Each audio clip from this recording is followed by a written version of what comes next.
दोस्तों, आज हम बात करेंगे एस.टी. कोलरिज के द्वारा लिखी गई बहुत ही फेमस पोयम कुबला खान। इस पोयम का पूरा टाइटल है कुबला खान और a vision in a dream a fragment. अब दोस्तों, हम बात करेंगे पोयम लिखने की वजह। एस.टी. कोलरिज ने ये पोयम लिखी कैसे, उन्हें कहाँ से आइडिया आया ये पोयम लिखने का, अब वो देखेंगे हम। दोस्तों, ऐसा माना जाता है कि एस.टी. कोलरिज ये पोयम लिखने से पहले कुबला खान के बारे में पढ़ रहे थे।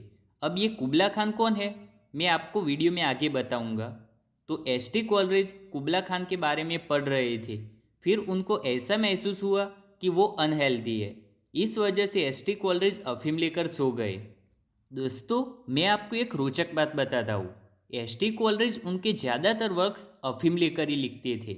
जी हाँ दोस्तों, ऐसा माना जाता है कि वो उनके ज़्यादातर वर्क्स अफीम लेकर ही लिखते थे। फिर भी वो बहुत ही बढ़िया लिखते थे दोस्तों।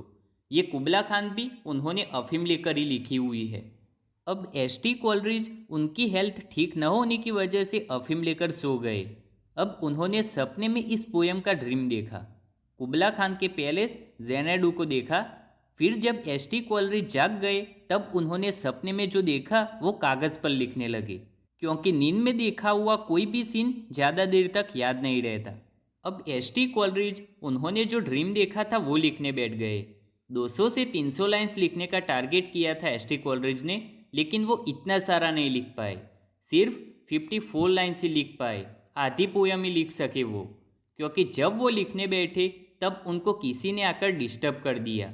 जिसने एस.टी. कोलरिज को डिस्टर्ब किया वो इंसान परलोक से आया हुआ था, ऐसा माना जाता है। दोस्तों, मैंने आगे वीडियो में बताया था कि मैं कुबला खान के बारे में आगे बताऊंगा वीडियो में।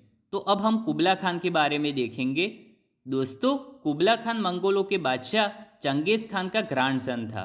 अगर आपने फेमस इस्लामिक सीरियल अर्तुरुल गाजी और कुरुलुस उस्मान को देखा होगा तो आपने चंगेज़ खान के बारे में ज़रूर सुना होगा और मंगोलों के बारे में भी जानते होंगे कि कैसे वो रहते हैं, उनका बिहेवियर कैसा होता है, वो सब। अगर आपने अर्तुरुल गाजी और कुरुलुस उस्मान को देखा होगा तब। दोस्तों, कुबला खान ने 30 से अधिक वर्षों तक मंगोल साम्राज्य पर राज किया था और कुबला खान का जन्म उनके दादा चंगेज़ खान के शासनकाल के दौरान हुआ था। कुबला खान के बारे में इतना जानना काफ़ी है दोस्तों। कुबला खान के अलावा इस पोयम के दूसरे भी उपशीर्षक है, दूसरे भी टाइटल है इस पोयम के, और वो है a vision in a dream और अ फ्रैगमेंट। इस पोयम को 1797 में कंप्लीट किया गया और फिर इसे 1816 में पब्लिश किया गया। इस पोयम को हम 2 पार्ट्स में कवर करेंगे। तो अब चलो दोस्तों, बिना टाइम गवाए पोयम पर नज़र डालते हैं और उसे समझते हैं।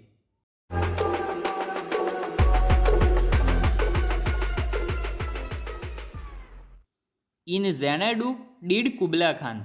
ज़ेनाडू नाम की जगह पर कुबला खान ने अ स्टेटली प्लेजर डोम डिक्री। दोस्तों, स्टेटली यानी आलीशान, प्लेजर यानी खुशी, आनंददायक, और डिक्री यानी आदेश। तो कुबला खान ने ज़ेनाडू नाम की जगह पर एक आलीशान खूबसूरत महल बनाने का आदेश दिया। वेयर एल्प द सेक्रेड रिवर रैन, जहाँ एल्प नाम की पवित्र नदी बहती है। सेक्रेड यानी पवित्र। थ्रू केवंस मेजरलेस टू मैन, गुफाओं से बहती है वो नदी जो इंसान की पहुंच से बाहर है। केवंस यानी गुफाएं। डाउन टू अ सनलेस सी, और वो नदी गहरे समुद्र को जाके मिलती है जहाँ सूरज की रोशनी तक नहीं पड़ती। सनलेस सी यानी सूरज की किरणें जहाँ पर नहीं पहुँच पाती, ऐसा समुद्र।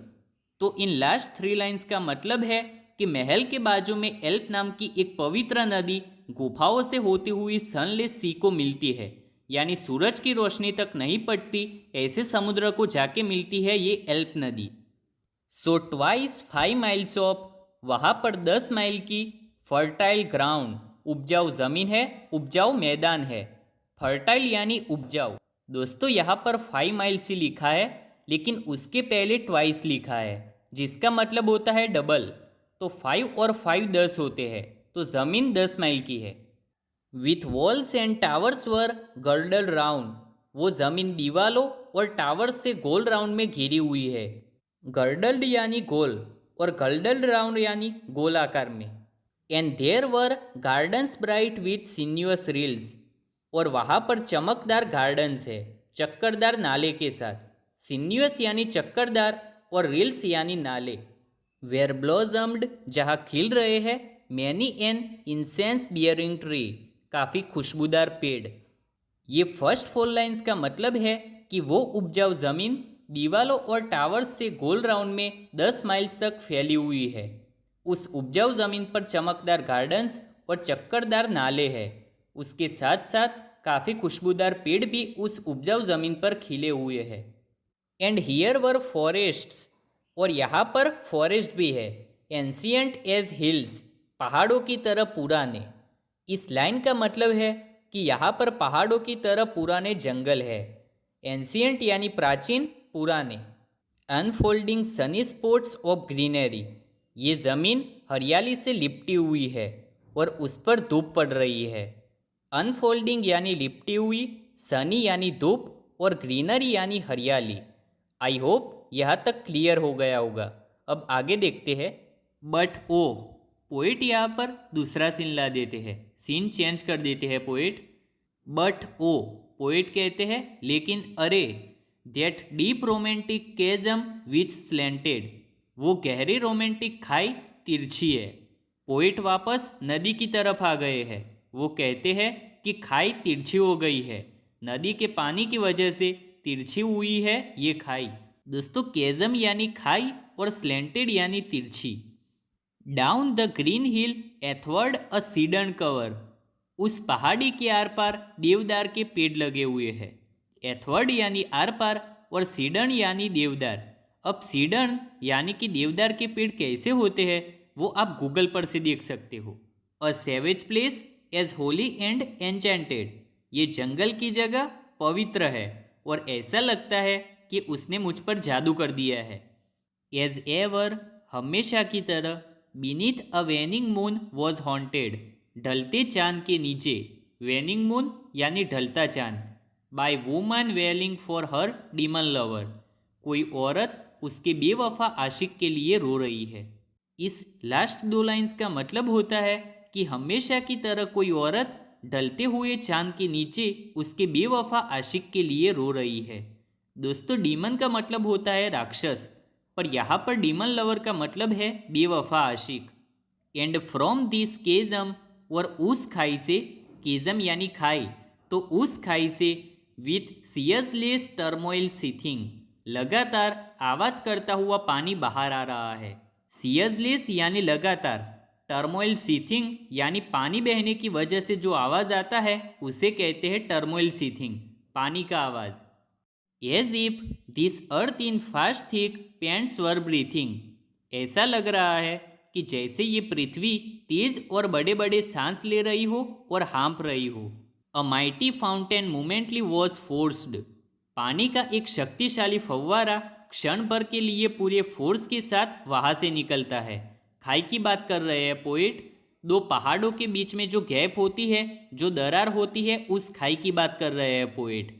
उस खाई की दरार में से, खाई की गैप में से पानी का एक शक्तिशाली फव्वारा निकलता है। Amid whose swept half intermediate burst, उस पानी का फव्वारा 2 पहाड़ों यानी कि खाई के बीच से फूटता है और बंद होता है, फिर फूटता है, फिर बंद होता है। इस तरह पानी का प्रवाह चालू रहता है।